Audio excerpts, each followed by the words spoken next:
qu'est-ce que c'est? C'est 48 heures de travail non-stop sur des projets. Donc ce que l'on a fait, c'est qu'on leur a demandé à la fois de travailler sur une démo, sur un produit, sur un concept, et aussi de travailler sur la création de leur entreprise, c'est-à-dire avoir un vrai business model et gagner de l'argent avec leur entreprise. Et ils ont été capables en fait d'arriver à la fois nous faire une démo technique de leur projet et aussi à faire une présentation de leur entreprise et à nous donner des ébauches de business model pour certains, voire même pour d'autres, de nous expliquer vraiment concrètement comment ils allaient gagner de l'argent. Et ça, c'était vraiment très impressionnant. On a été impressionnés par vraiment toutes les compétences qu'il y avait à la fois sur Goma et sur Bukavu. On a eu presque 70 personnes qui sont venues à la fois de Goma, à la fois de Bukavu. On a eu 16 projets en tout.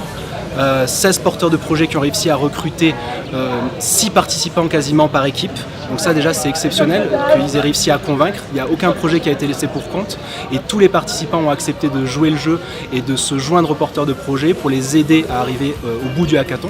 Donc oui, on peut réellement dire que c'est un succès, mais c'est qu'une première étape parce qu'après en fait tout commence pour eux. Ils vont rejoindre l'incubateur de start-up de Goma et de Bukavu. Et c'est le début, on l'espère, d'une belle aventure entrepreneuriale pour eux. Ici, on a pu rencontrer des jeunes qui n'ont rien et qui font des choses extraordinaires avec très très peu de moyens.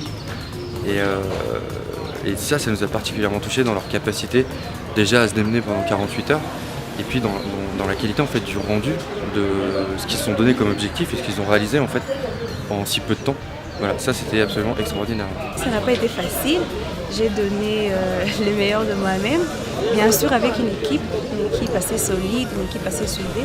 Nous avons travaillé jour et nuit. Donc pour moi, j'aimerais bien encourager les femmes, surtout les jeunes filles, à se lancer. Il faut se lancer. On n'a rien tant qu'on ne bosse pas. Il faut bosser, il faut se mettre à jour. C'est le combat de tous les jours.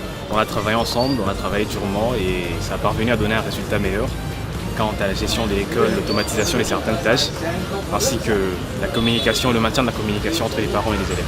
Disons que c'était la première fois que nous participions à ces genres de trips.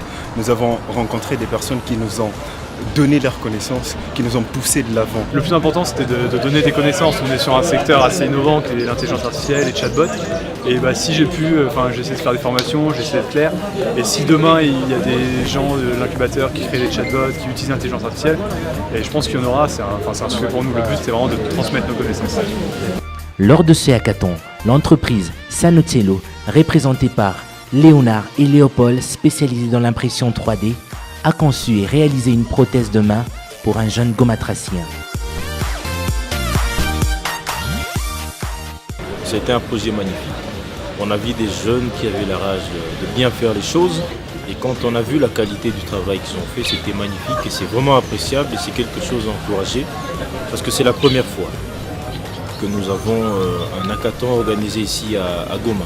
Nous sommes énormément focalisés sur la jeunesse, sur l'innovation, sur l'entrepreneuriat, sur les PME.